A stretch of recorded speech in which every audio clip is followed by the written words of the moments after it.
Assalamualaikum warahmatullahi wabarakatuh. Mirsa, kembali lagi di channel ngoprek di rumah YouTube. Kali ini dengan segala keberantakan yang ada, saya akan mengetes rig Tide 2000 yang kemarin saya dapat dari Pasar Loak Jatinegara. Udah lama sih sebenarnya ya. Sudah ada 2 minggu kalau nggak salah.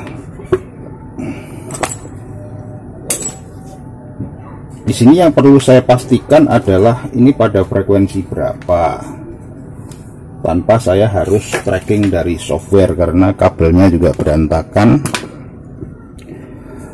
Jadi di sini sudah ada frekuensi counter. Ini hidup ya, ini frekuensi counter nih, kelihatan nggak nih gambarnya? Oh, begitu kelihatannya. Kemudian output dari rig ini terkonek ke power meter. Ini output rig ini terkonek ke power meter, dan ini ada dummy load gitu. Kemudian untuk power supply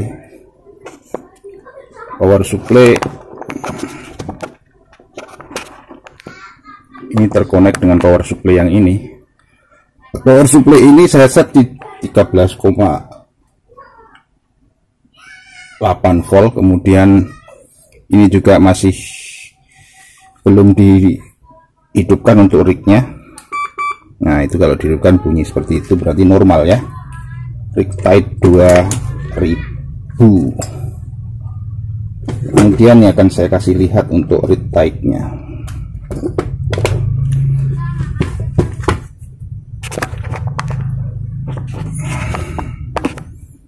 Rig Tide ini berat ini ya. Nih, coba kita copot dulu dari powernya ya.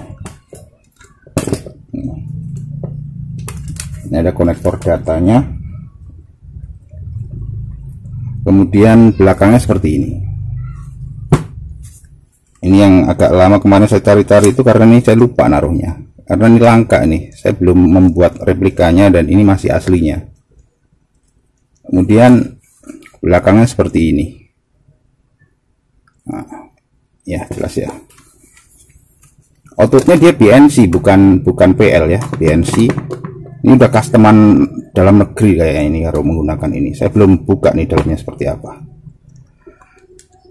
Ini untuk mastiin dulu nih, berapa frekuensinya di berapa. Di sini saya akan ukur nih beratnya berapa nih.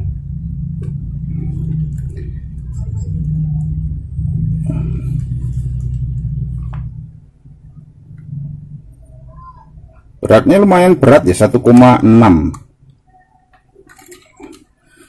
hampir 2, tapi tidak genap 1,6 kilo. Dari sini kemudian saya akan tes ininya ya, outputnya di berapa.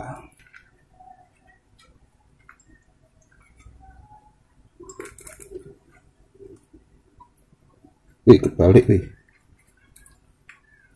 Balik apakah kebalik coy?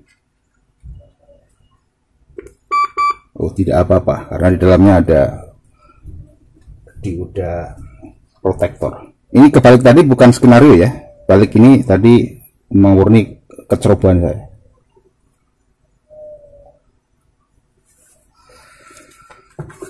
Kemudian ini sudah hidup, ini nyala ya di channel 1, channel 2, channel 3, inilah pindah. Ini ada 4 channelnya. Sangat mudah nih menggunakan rig ini. Kemudian dari sini saya akan berpindah ke mode kamera dari si depannya.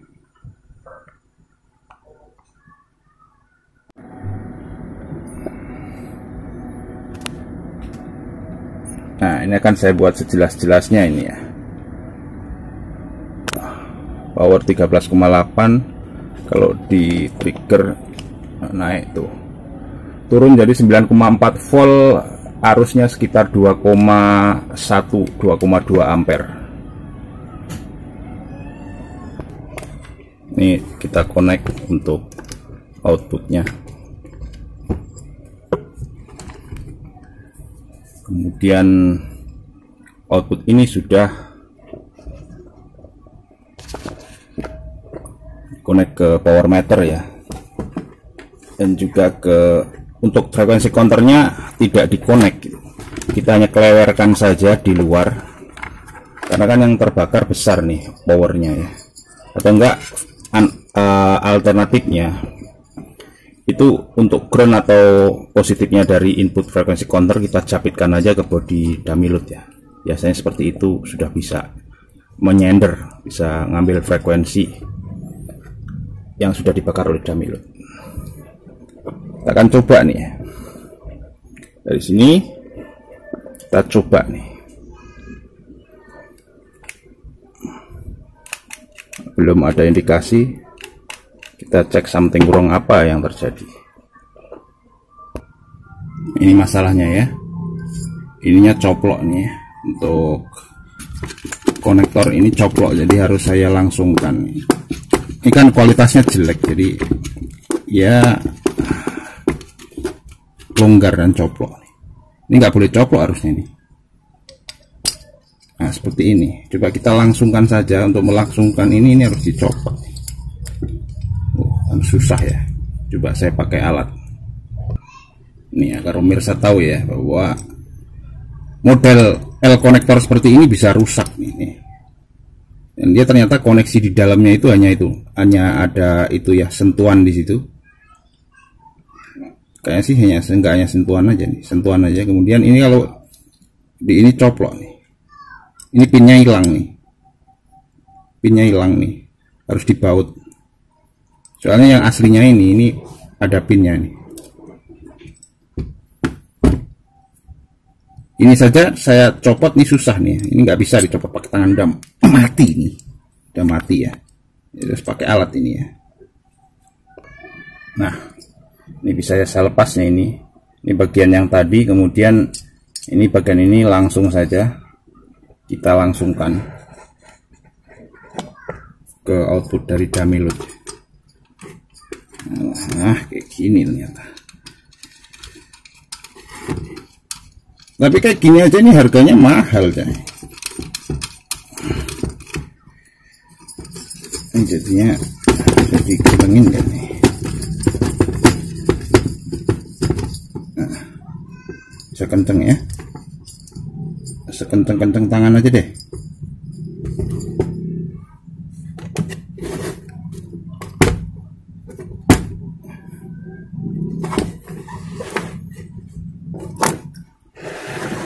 Nah, dari sini udah siap nih ya. Nggak gerak ya.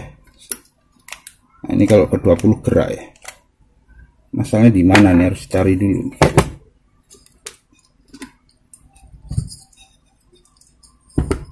Enggak geraknya ini kenapa yang 5 watt? Oh gerak sekarang. Ini power meternya udah lag crack nih, udah rusak saudara-saudara. 5 watt cuma terbaca berapa ini?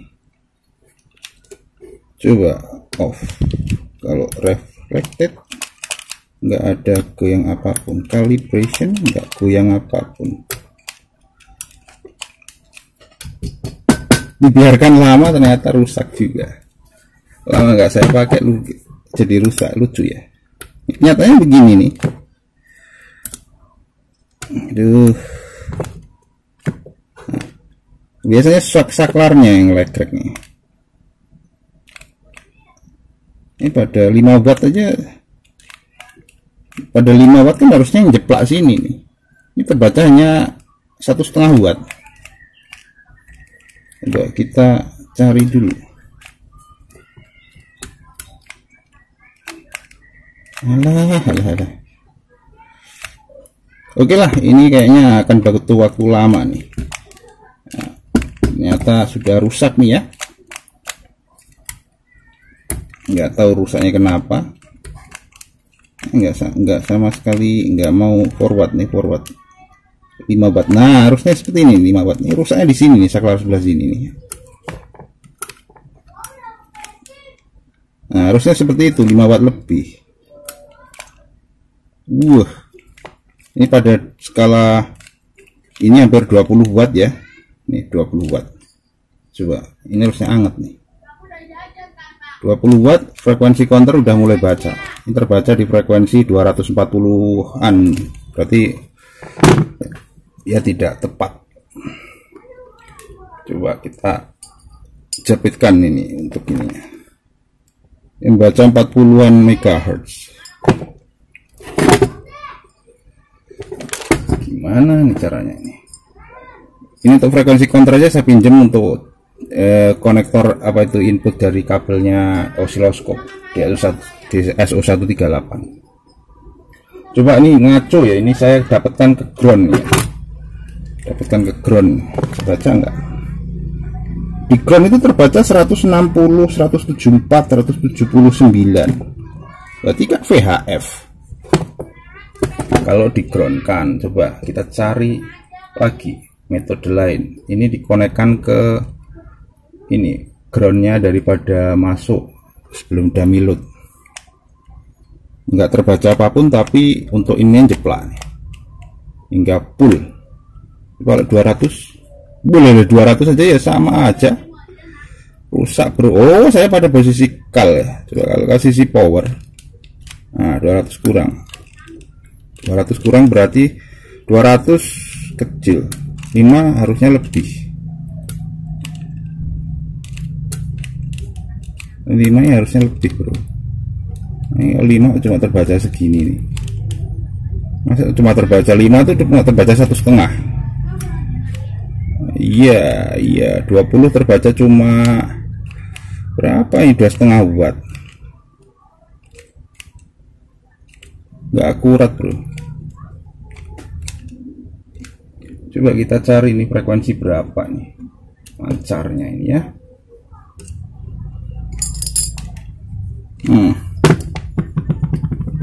Lama kan ya,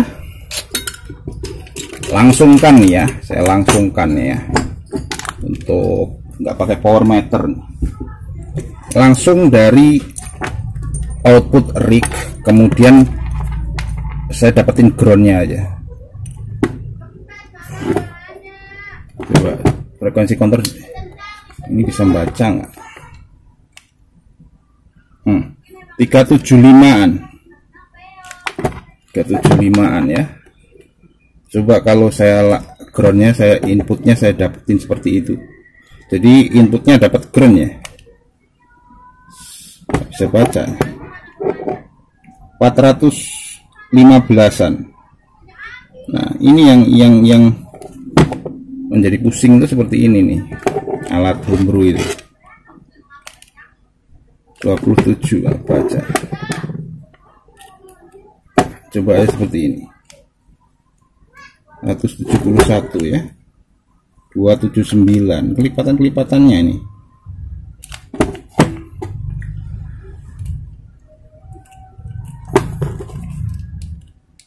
Sebenarnya berapa sih frekuensinya? 400an ini kayaknya ya, karena saya bisa nebaknya kayaknya kalau seperti ini. Untuk lebih tahunya saya harus masuk ke ininya, software. 257 415 kayaknya ya, ini kayaknya ini sekitar 400an nih, UHF 400an. Kalau enggak 370an di UHF lo mungkin juga. Tapi ini masih bisa, ini masih bisa ini. Masalahnya adalah ya tadi, untuk power meter saya rusak. Itu mirsa, ini cara saya mengecek rig itu seperti ini. Harusnya kan nggak kayak gini, ini yang rusak ininya nih, apa itu power meternya tadi. Ya semoga apa yang sudah saya sampaikan di sini berguna sebagai perbandingan bagi Anda. Kalau Anda seperti apa ngecek rig itu tidak semudah yang dibayangkan. Kalau kita pakai homebrew ya kita harus tahu nih feel-nya alat kita itu seperti apa. Kemudian di sini saya punya cara lagi nih, cara untuk mencari frekuensi daripada TX-nya. Karena seperti kita ketahui mungkin saja ini tidak simplex ya. jadi tidak dalam satu frekuensi baik RX atau TX nya. Dia mempergunakan repeater, jadi pasti beda untuk TX dan RX nya. Kita hanya bisa tahu frekuensi TX nya ini. Caranya saya mempergunakan RTL SDR. Jadi RTL SDR ini sudah hidup, ini AirSpy nya sudah hidup, dan ini salah satu channelnya. Ini saya ketahui untuk channel 2 ini di 416.045. Seperti ini saya cara mengetahuinya. Ini harus disetting juga nih. Untuk setting daripada SDR itu kita budekkan ya, kita budekkan hingga dia tidak 0 dB ya, setting manual untuk gainnya 0 dB. Dari sini settingnya, kemudian ini dinolkan ya, nggak begitu kelihatan nih, ini 0 dinolkan di sini. Untuk 0 dB ya, untuk setting antena receive-nya. Jadi dengan begitu dia menjadi budek, karena kita perlukan agar tahu frekuensi sebenarnya. Begitu caranya. Tapi sampai sejauh ini saya hanya tahunya frekuensi RTX. Untuk lebih pastinya harus mengakses software, karena juga ini terbungkam nih. Saya nggak tahu nih kenapa nggak ada audionya. Ketika saya pencet ini ngomong di sana hanya sinyal aja, tidak ada audionya, tidak ada modulasinya. Kemungkinan ini menggunakan sequel system. Jadi dia kan harus squelnya, ada squelnya. Jadi kalau squelnya itu, kode squelnya tidak pas, entah itu squel analog atau digital tidak tepat, maka dia akan mengemute audio modulasi. Itu pemirsa. Ini pun sudah saya perbaiki nih. Di sini juga tidak terlalu ini ya. Ini terbaca 415,460-an untuk frekuensi ini. Ini hanya disenderkan saja nih. Hanya disenderkan di sini, ditaruh di sini. Tuh, jadi frekuensi counter ini sensitif gitu. Tapi kalau terlalu besar sinyalnya jadi overloading.